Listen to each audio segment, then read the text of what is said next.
deebis. Atilleen akkuma Yesuusi gara haadha keeti baatii 9 keessa ciifte. Akkana moo akkanaa miti? Ani akkas.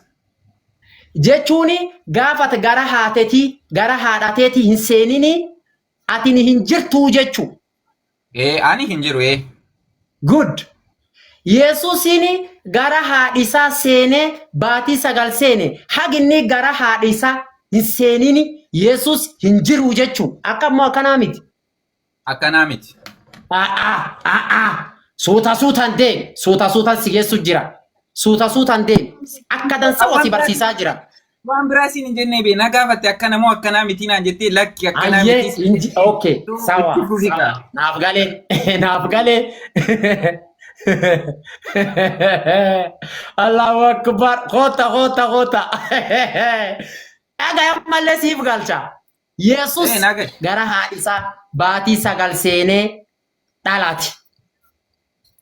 Haga Yesuusiin gara haadhisaa keessa jiru baatii 9 duraan inni hin jiru jechuu. Yoo akkasi waaqi no. Waaqi hin jiru jechuu. Haga Yesuun gara haadhisaan seenini waaqi keessa hin jiru jechuu. Naan hin jedhini. Na gaafattee deebii gaafan si deebisu namaan jedhama otoo hin taane akkamitti akkas jettaa naa mirka.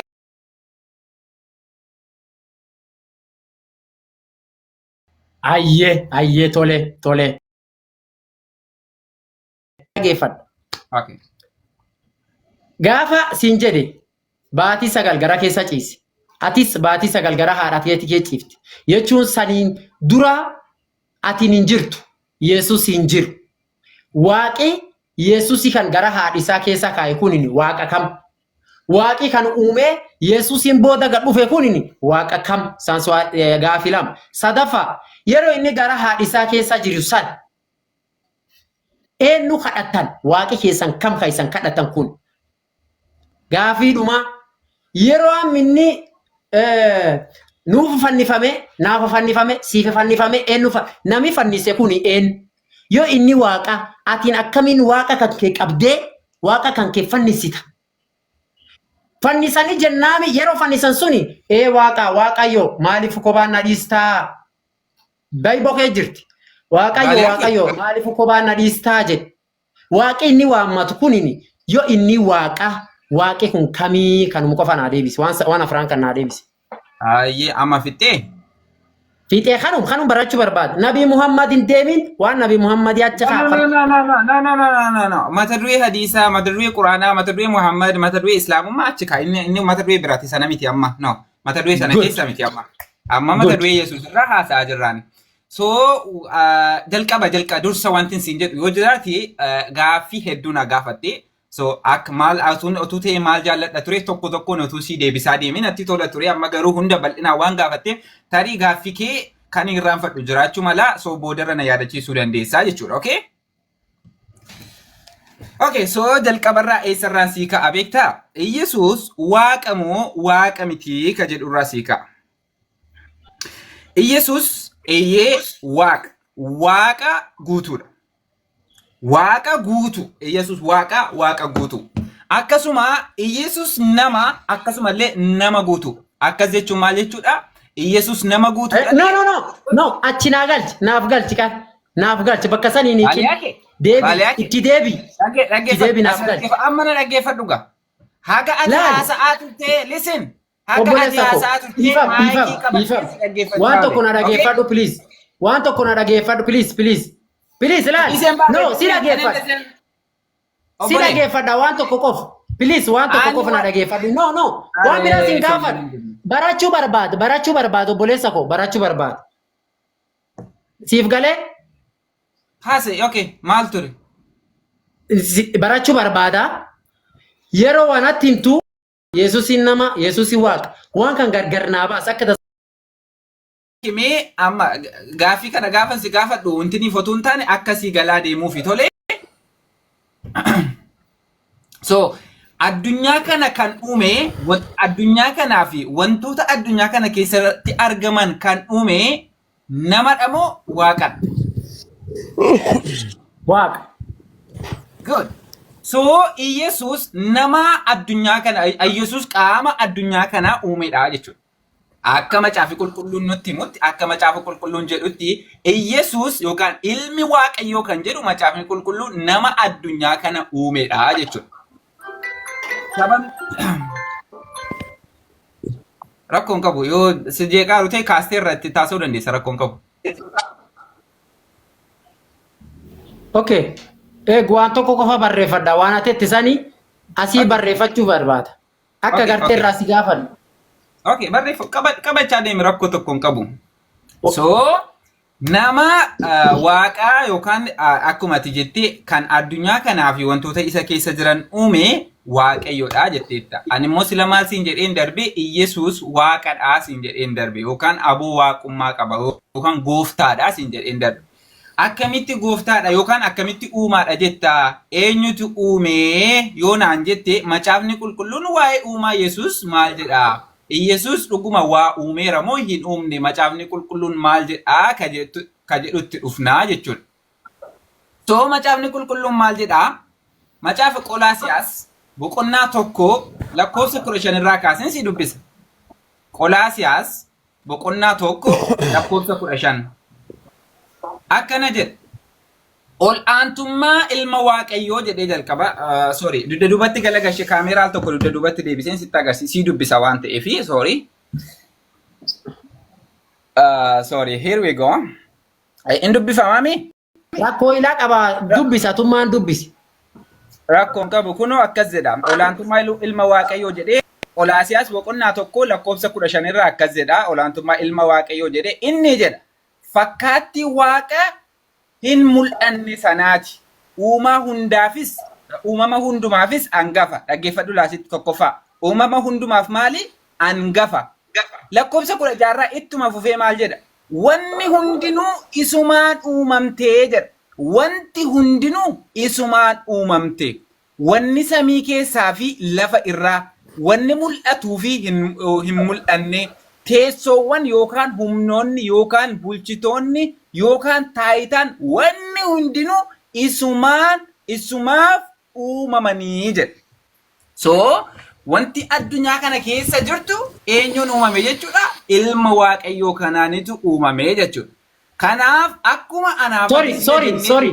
Dhiifam. Nan fixaa, sorry. Nan fixaa. Nan ficcisiisi, okay? Dhiifam. Ilma Waaqayyootiin uumame jette ilma Waaqayyootiin uumame. Yeah.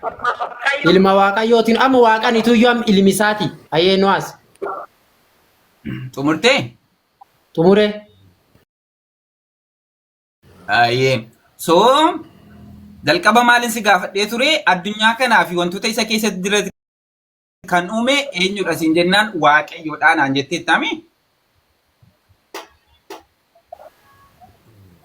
Waaqa siin jedhe akkasuma siin jedhe.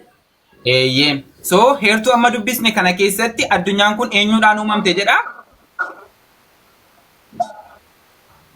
Yesuusitti uumee jettu. Yesuusitti uumee jechaa jirta. Eeyyee. Heertuu kana keessatti eenyutu uume jedha? Iyesuustu uume jedha. Kanaaf heertuun kun Yesuustu uume jechuun Iyesuus maalidha jechuudha? Waaqaa jechuudha. Yesus uume ilma Waaqayyoo tuume waan lama jedhamu waan lama hayyee itti fuuf. Calm down.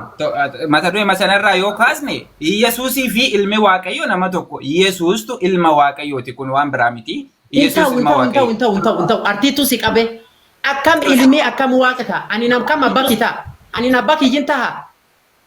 Koi waa si gaafadha. Iyesuus ilma Waaqayyoo ta'uu isaan beektuuti. Jechuun Iyesuus kan jedhu macaafa kiristaanummaa keessatti akka kiristaanummaatti ilma Waaqayyoo kan jedhamu Yesuus akka ta'e beektamu hin beektu. Ati beektaa please hundaayyuu si dhageeffadha. Dhageeffadhaa obboleessa kiyya nama wa barsiisuu jirran dallaniin hin aarin obboleessa koo nama wa barsiisuu jirran aarin. Hin aarin please. Go ahead. An aaraan jiru garuu an maaltu na aarsa beektaa maaltu naan ta'u beektaa. Gaafa namni haasa'u nama jala nama haasa'u hin jaalladhu. Fakkeenyaaf ati hin haasa'u yoo ta'e anti dhaggeeffadha hagaati xumurtutti. So gaafa ati xumurte ani haasa'uu jalqabe atillee akka ani si dhaggeeffadhe sanatti na dhaggeeffadhe. Wanta siin gallee fi wanta siin taane yoo jiraatte immoo qabatteetu xumurarratti laa kunoo kana fakkaata. Wanti siin galle immoo jira gaafan siin jedhu yeroos immoo waan siin galle sana carraa siin kennee haasoftaa jechuudha. Garuu utuu haasa'amaa jiru walakkaatti gaafa haasamu anaan akka kootti naaf hin taatu. Sanii fi itti fufi rakkoon qabu si dhaggeeffadha. Wanti naan galiin tokko. Waaqayyootti jira. Yesus. Yesus asumaatti gad deebi'ee ilma Waaqayyoo ta'e. Tokko si gaafadha. Ani baaliyaa kee. Abba kiyyaatti jira. Ani Huseen akkasiin siif galtu. Ani Huseen jedhama. Abba kiyya maqaa Yuusuf. Ani Huseen akkamiin dhufe Yuusuf ta'a? Akkamiin? Ani akkamiin abba kiyya? Abbaan kiyya abba kiyya ani Huseen sannaa galchi. Ani Yesus abbaadha siin hin jenne by the way tokkoffaa. Yesus abbaadha siin hin jenne. Abbaan abbaadha Yesus ilmaan siin jedhe. Yesus ilmaan ilma. Yesuusii fi ilmi tokko Yesuustu ilma jedhamee waamama. Ilma Waaqayyoo jedhamee kan waamamu Yesus Kiristoosii siin jedhe. Achumaa dhaabe. Baaliyaa kee ilma Yuusufii jedhan. Baaliyaa kee ilma Yuusufii. Akkas kanuma be. Good. Yesus. Good. Baaliyaa kee ilma Yuusufii. Yesus ilma Waaqayyoo. Akkanaayyuu. Akkan. Jechuun Yesus Waaqaniti. Waaqayyo. Akkamiin. Good. Ani akkamiin abba kiyyaa? Ani akkamiin abba kiyyaa ta'a? Baaliyaa kee abbaan taane beeyati. Abbaan taane. Garuu gaaffiin kee gaaffii sirriidha. Akkamitti waaqa ta'aa jetteemi? Ilma ta'ee akkamitti waaqa ta'aa jetteemi? Ani akkamiin abba kiyyaa? Akkamiin abba kiyyaa? That's great. That's good. So abbaan taatu waaqa ta'e malee. Abbaa ta'e otoo hin taane waaqa ta'e ammas adda baase. Abbaa ta'uu fi waaqa ta'uun gargari be. Abbaa ta'uu fi waaqummaa fi abbummaan gargari. Tokko dhaqi koi. Abbaa ta'uu fi waaqa ta'uun gargari. Ani asitti maal siin jedhee Iyesuus ilma Waaqayyoon siin jedhe tokkoffaa. Lammaffaa immoo Iyesuus illee waaqaan siin jedhe. Fakkeenya tokkoon sii fudhadha. Macaafa qulqulluu keessaan heertuu tokko sii kenna. Akka wanti naasaa jiru kun hundi isaa sii galuuf. Wangeela Yohaannis boqonnaa tokko lakkoofsa tokkorraa kaaseen sii dubbisaan. Yohaannis boqonnaa tokko wangeela Yohaannis wanto asii sii baasaa al tokko boqonnaa tokko lakkoofsa tokko irraa heertuu sii baasaa. I don't know in mul'atu hin beeku sababni isaa nama furiin jirra waan ta'eef asirraa garuu an sii dubbisa warri argaa jira waan. Ana dubbisa hayyee so amma kanaa jechuudha waa sadii kana mata duree kanarraa haasofna. Jalqaba maaltu ture jedhee sagaleetu ture sagalichi waaqa bira ture sagalichi waaqa ture jedhe. So wanta kana taatee heertuu kana keessa jiruni gara jireenya keetti fidee fakkeenya si godheen sirratti dubbadhaa jechuudha amma. Siin akka sii galuuf beek akka sii galuuf. Fakkeenya okay? Na hubadhu. So ati eenyudha baaliyaa keedhaami? Wanta baaliyaa keen haasa'uuni rikoordii godhe maal jedhee baaliyaa keetu akkas jedhe. Going down recordii kallattii amma awwaleetu sagalee kana dhaggeeffataa jira. Ani baaliyaa keen jedhamaa danda'a.